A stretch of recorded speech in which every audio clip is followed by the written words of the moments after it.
Samajwadi party के राष्ट्रीय महासचिव विधायक आदरणीय शिवपाल सिंह यादव जी, संचालन कर रहे अशोक यादव जी, मंच पर उपस्थित समाजवादी पार्टी के जिले के अध्यक्ष सर्वेश साकी जी, विनोद यादव कक्का जी, प्रदीप यादव जी, राघवेंद्र गौतम, श्री कृष्ण यादव जी, उदय भान जी, बीरभान सिंह भदौरिया जी, ममतेज साकी जी, ध्रुव यादव चीनी, जयराज यादव जी, वीरपाल जी, रामवीर जी, सत्यन, गीतम सिंह जी, सत्यवान, सुरेश यादव, लोकदल, आशु यादव, अंशुल और बहुत बड़ी संख्या में हमारे सभी समाजवादी नेता और यहाँ के सभी हमारे आदरणीय बुजुर्ग, किसान भाई, नौजवान साथी, पत्रकार बंधुओं, मैं सबसे पहले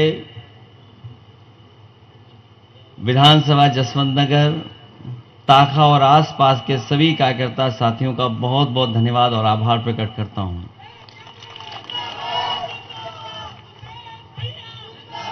ये चुनाव जहां गर्मियों में होने जा रहा है और जब से चुनाव शुरू हुआ है लगातार गर्मी बढ़ती चली जा रही है और इधर कुछ दिन बाद तो आंधी आने लगेगी। ऐसा समय आएगा हर दिन लगभग शाम को आंधी ही दिखाई देगी। लेकिन राजनीतिक लोग ये जानते हैं और अब तक समझ चुके होंगे पहले चरण के चुनाव के बाद कि जो पश्चिम से हवा चल रही है इस बार ये भारतीय जनता पार्टी को पूरा सफाया करती जा रही है। हालांकि पिछली बार भी जब गठबंधन था उसमें भी हम लोगों ने बहुत सीटें जीती थी। सबसे ज्यादा सीटें गठबंधन ने जीती थी जब पिछली बार गठबंधन हुआ था जिस दल से। उसके बाद इस बार भी गठबंधन है। न केवल उत्तर प्रदेश में गठबंधन है, देश के पैमाने में भी गठबंधन है। और देश के पैमाने में जो गठबंधन बना है, हम और आप लोग तो इंडिया गठबंधन बोल रहे हैं, लेकिन जो हमारे विरोधी लोग हैं वो कहो अंग्रेजी भी ठीक से नहीं बोलते हैं या वो जानबूझ करके बोलना नहीं चाहते हैं। उनके मुंह से आपने कभी भी इंडिया गठबंधन नाम नहीं सुना होगा, वो इंडी गठबंधन बोलते हैं। मुझे तो ये समझ में नहीं आ रहा कि जितने लोग हैं पढ़े लिखे थोड़े बहुत हैं, INDIA इंडिया होता है और पता नहीं बीजेपी के लोगों को कहां से समझ में आ रहा है कि ये इंडी है, इंडिया नहीं है। और जिस तरीके से पहले चरण से जो भाषण बदला है, आज भी अखबारों में पढ़ा होगा आपने बीजेपी के नेताओं के जो भाषण हुए हैं और जो स्टेटमेंट छपे उनके, उससे लग रहा है कि रुझान आने लगा है चुनाव का। पहले चरण ने ही रुझान दे दिया है चुनाव का कि इस बार किसान, गरीब, नौजवान, अल्पसंख्यक भाई सब मिलकर के भारतीय जनता पार्टी के खिलाफ खड़े हैं। ये जो एनडीए चिल्ला रहे थे, पीडीए परिवार ने इनके पूरे होश उड़ा दिए हैं। पहले चरण से जो मतदान हुआ है उससे इंडिया गठबंधन का भविष्य दिखाई दे रहा है और भारतीय जनता पार्टी बहुत जल्दी इतिहास बनने जा रही है। इनका जो झूठ है वो सब समझ चुके हैं। ऐसा कोई आम नागरिक नहीं बचा जो इनका झूठ ना समझ लिया हो। अभी तक जो भी उन्होंने भाषण दिए हैं और अपने मैनिफेस्टो में जो बातें रखी हैं वो सब झूठ थी। जो उतरना चाहिए था जमीन पर वो उतार नहीं पाए।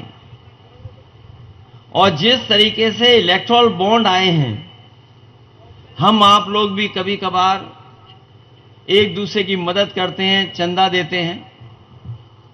बहुत सारे साथी होंगे उन्होंने अपने जीवन में चंदा दिया होगा। चंदा 5 रुपए हो सकता है, 10 रुपए है, 1000 में हो सकता है, 10,000 हो सकता है। बहुत संपन्न है तो 1 लाख भी देगा, 2 लाख दे देगा, लेकिन कोई 1,000 करोड़ नहीं देगा, 600 करोड़ नहीं देगा, 500 करोड़ नहीं देगा। बीजेपी के लोगों ने जो चंदा लिया, ये चंदा कहना ही गलत है। भारतीय जनता पार्टी ने वसूली की है और शायद इतना वसूली किसी ने इतिहास में नहीं की होगी जितना भारतीय जनता पार्टी के लोगों ने वसूली की है। वो हमारे मुख्य जो चैनल हैं ये कभी नहीं दिखाते, ना चर्चा कर रहे हैं। ये जो बड़े बड़े चैनल हैं या अखबार है, उन्होंने एक आध बार चर्चा तो की होगी, लेकिन उसके बाद कभी भी जानकारी नहीं दी किसी को कि आखिरकार इतना हजारों करोड़ का चंदा कैसे बीजेपी ने ले लिया। और जो बात खुल करके आई है वो यही बात खुल करके आई है कि ईडी, सीबीआई, इनकम टैक्स, ये 3 डिपार्टमेंट हैं। इन डिपार्टमेंट को सारे इन्होंने पूरा का पूरा पैसा वसूला है। 1,000 करोड़, 1,600 करोड़, 400 करोड़, 500 करोड़। और इन बीजेपी वालों ने हमें और आपको जिनसे वैक्सीन लगवाई थी, उस वैक्सीन कंपनी को भी नहीं छोड़ा, उससे भी चंदा वसूल लिया।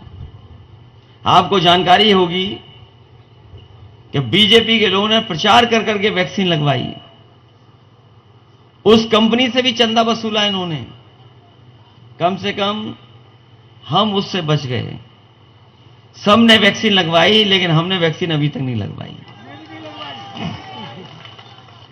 तो हैं कुछ लोग बचे हुए जो वैक्सीन नहीं लगवाए। और मैं ये कहना चाहता हूं, न केवल भारत में और हमारे आपके बीच ऐसे लोग हैं, बल्कि दुनिया में ऐसे लोग हैं जिन्होंने वैक्सीन नहीं लगवाई। और वैक्सीन के समय पर याद होगा, बीमारी को भगाने के लिए ताली और थाली बजवाई। क्या ये बीमारी इसी से भाग जाएगी? यही ताली थाली बजाने वालों ने वैक्सीन लगवाई और अब ये गारंटी लेकर के आ गए हैं। जब इनकी पुरानी गारंटी जुमला थी, तो ये गारंटी भी इनकी घंटी है और घंटी दे दी है कि जाओ बजाते रहो, ये होना कुछ नहीं है। इसमें जो जुमले दिए थे उससे 10 साल बड़ी गारंटी है, लंबी गारंटी है। ये लंबी लंबी बात करने वालों ने हर वर्ग के लोगों को धोखा दिया। इनकी हर बात झूठ निकली, इनका वादा झूठा निकला, और जो पैसा इन्होंने इकट्ठा किया था वो उद्योगपतियों का माफ किया है। 16 लाख करोड़ रुपए अभी तक ये उद्योगपतियों के माफ कर चुके हैं। जो बड़े बड़े संपन्न लोग हैं, जो ताकतवर लोग हैं, जिन्होंने इनका साथ दिया, उनका इन्होंने चंदा माफ किया, इनका कर्ज माफ किया। और वो वही उद्योगपति हैं, इसमें कई ऐसे उद्योगपति हैं जिनका कर्ज माफ किया, बैंकों से और कर्ज दिलवाया, और उन्हीं कंपनियों से इन्होंने चंदा ले लिया। और उसका परिणाम यह है कि आज हमें महंगाई का सामना करना पड़ रहा है। हम आपको भरोसा दिलाते हैं और इंडिया गठबंधन ने भरोसा दिलाया है कि जहां एमएसपी की गारंटी, एमएसपी का कानूनी अधिकार, वहीं अपने किसानों का भी कर्ज माफ करने का काम आने वाले इंडिया गठबंधन की सरकार में होगा। यहां जो कर्ज लेने वाले भी किसान हमारे आसपास होंगे, वो बहुत बड़ा कर्ज नहीं होगा उन पे बैंकों का, लेकिन बीजेपी के लोगों ने उन्हीं का कर्ज माफ किया जिन्होंने 5 करोड़ से ऊपर का कर्ज लिया। अगर वो